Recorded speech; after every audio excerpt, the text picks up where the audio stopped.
Hello students. तो flashback series में हमने कल स्टार्ट किया था फॉरेन एक्सचेंज रेट। आज उसी को हम आगे बढ़ाएंगे। आज हम फॉरेन एक्सचेंज में पढ़ने वाले हैं करेंसी एप्रिसिएशन और करेंसी डेप्रिसिएशन के बारे में। फॉरेन एक्सचेंज रेट कितने टाइप के होते हैं हम ये पढ़ेंगे।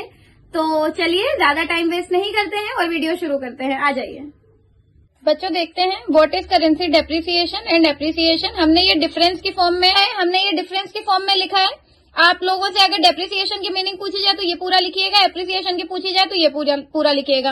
अब हम समझते हैं करेंसी डेप्रिसिएशन और करेंसी एप्रिसिएशन होता क्या है। तो what is depreciation? It refers to decrease in the value of domestic currency in terms of foreign currency. जब किसी भी कंट्री की डोमेस्टिक करेंसी की वैल्यू में डिक्रीज होता है फॉरेन करेंसी के कंपैरिजन में, तो हम उसे बोलते हैं डेप्रिसिएशन। इसी का उल्टा है appreciation. It refers to increase in the value of domestic currency in terms of foreign currency. इसका मतलब है जब किसी भी कंट्री की डोमेस्टिक करेंसी की वैल्यू में इंक्रीज होता है फॉरेन करेंसी के कंपैरिजन में, तो हम बोलते हैं कि करेंसी एप्रिसिएशन हुआ है। It leads to increase in export. जब करेंसी डेप्रिशिएट होती है तो कंट्री के एक्सपोर्ट्स बढ़ते हैं। क्यों? क्योंकि बाहर वाले लोगों को हमारा सामान सस्ता पड़ता है तो वो हमसे सामान ज्यादा खरीदते हैं, तो हमारी कंट्री के एक्सपोर्ट बढ़ते हैं या किसी भी कंट्री के एक्सपोर्ट बढ़ते हैं जब उस कंट्री की करेंसी डेप्रिशिएट होती है। But in appreciation it leads to increase in imports. लेकिन जब करेंसी एप्रिशिएट होती है तो इम्पोर्ट बढ़ते हैं, क्योंकि हमें दूसरी कंट्री का सामान सस्ता लगता है तो हम दूसरी कंट्री से सामान मंगवाते हैं, खरीदते हैं, तो इम्पोर्ट बढ़ते हैं। नेक्स्ट इज चेंजेस कैसे होते हैं। जैसे हम कंपैरिजन मोस्टली हम एप्रिसिएशन जो होता है वो हम डॉलर के ही कंपैरिजन में करते हैं। तो $1 इक्वल्स है 75 रुपीज के, बट अगर डेप्रिसिएशन हुआ है तो $1 इक्वल हो जाएगा 85 रुपीज के। अब आप लोग कहेंगे ये नंबर तो बढ़ रहे हैं तो डेप्रिशिएट कैसे हो रही है? तो डेप्रिशिएट ऐसे हो रही है कि जब हम $1 ले रहे थे तो हम बदले में उनको पहले 75 दे रहे थे, बट अब हम डॉलर का सेम ही नंबर है, डॉलर हम एक ही ले रहे हैं, लेकिन अब हम बदले में कितने दे रहे हैं? 85 रुपीज। तो ये चेंज ये होता है करेंसी डेप्रिसिएशन।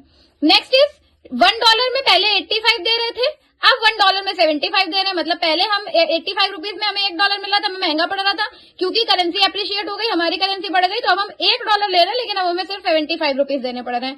तो this is depreciation and this is appreciation. देखते हैं कितने टाइप के फॉरेन एक्सचेंज रेट होते हैं, किस तरीके से फॉरेन एक्सचेंज रेट फिक्स होता है, क्या सिस्टम है। First is fixed exchange rate system. जैसे कि इसके नाम में ही वर्ड है फिक्स, तो इसमें नॉर्मल सी बात है, जो एक्सचेंज रेट होता है वो फिक्स किया जाता है। It refers to a system in which exchange rate for a currency is fixed by the government. ये एक ऐसा सिस्टम है जिसमें करेंसी का जो एक्सचेंज रेट होता है वो गवर्नमेंट खुद फिक्स कर देती है। The basic purpose is to ensure stability in foreign trade. Normal सी बात है, जब अगर गवर्नमेंट किसी कंट्री का रेट फिक्स कर रही है तो नॉर्मल सी बात है कि उस कंट्री पे लोग ट्रस्ट ज्यादा करेंगे, उससे ट्रेड करने के लिए जल्दी रेडी हो जाएंगे, तो उस कंट्री में बढ़िया ट्रेड हो पाता है freely. This is fixed exchange rate system, इसीलिए इसके नाम में ही वर्ड लगा है फिक्स्ड। मतलब इसमें जो भी रेट होता है वो गवर्नमेंट खुद डिसाइड कर लेती है, इसमें मार्केट फोर्सेस का कोई रोल नहीं है। Next is manage floating rate. Manage floating rate system क्या होता है? A system in which exchange rate is determined by market forces and central bank influences the exchange rate through it's intervention.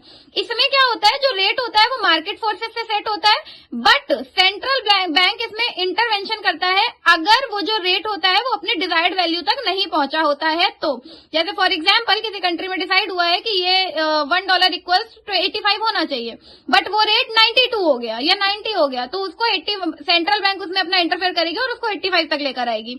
Same अगर कम हो रहा है, अगर 85 तक होना चाहिए बट वो 82 है 80 है, तो उसको बढ़ाया जाता है सेंट्रल बैंक के इंटरवेंशन से। The aim is to keep the exchange rate close to derived value. इसका एम ये है ताकि जो एक्सचेंज रेट है वो उस डिजायर्ड वैल्यू के आसपास रहे। This is also known as dirty floating. इसको डर्टी फ्लोटिंग भी बोला जाता है। रीजन यही है क्योंकि इसमें दोनों अपना इंटरफेयर करते हैं, मार्केट फोर्सेस से पहले सेट होता है, फिर उसके बाद सेंट्रल बैंक अपना इंटरवेंशन करती है, इसलिए इसको डर्टी फ्लोटिंग भी कहते हैं। Last is flexible exchange rate system. Flexible exchange rate system क्या होता है? It refers to a system in which exchange rate is determined by forces of demand and supply of different currencies. इसमें क्या होता है, मार्केट फोर्सेस से ही exchange rate determine होता है, जो डिमांड और सप्लाई के फोर्सेस होते हैं अलग अलग करेंसीज के, उससे इसीलिए इसको फ्लेक्सिबल एक्सचेंज रेट कहते हैं। मतलब इसमें फ्लक्चुएशन आते रहते हैं, ये कम ज्यादा होता रहता है, ऐसा कोई फिक्स नहीं है ये। There is no official government intervention, इसमें गवर्नमेंट अपना कोई रोल प्ले नहीं करती है, गवर्नमेंट का कोई भी इंटरफेरेंस नहीं है। This is also known as floating exchange rate system, और इसीलिए इसको फ्लोटिंग एक्सचेंज रेट सिस्टम भी बोला जाता है, क्योंकि इसमें जो एक्सचेंज रेट है वो ऊपर नीचे होता रहता है। जब डिमांड बढ़ती है तो एक्सचेंज रेट उस हिसाब से, जब सप्लाई बढ़ती है तो उस हिसाब से, सेम अगर वो कम होती है तो उस हिसाब से। तो ये होता है फ्लेक्सिबल एक्सचेंज रेट सिस्टम। तो स्टूडेंट्स, ये था आज का वीडियो करेंसी एप्रिसिएशन डेप्रिसिएशन के ऊपर, और भी बहुत सारी चीजें हमने इस वीडियो में कवर करी।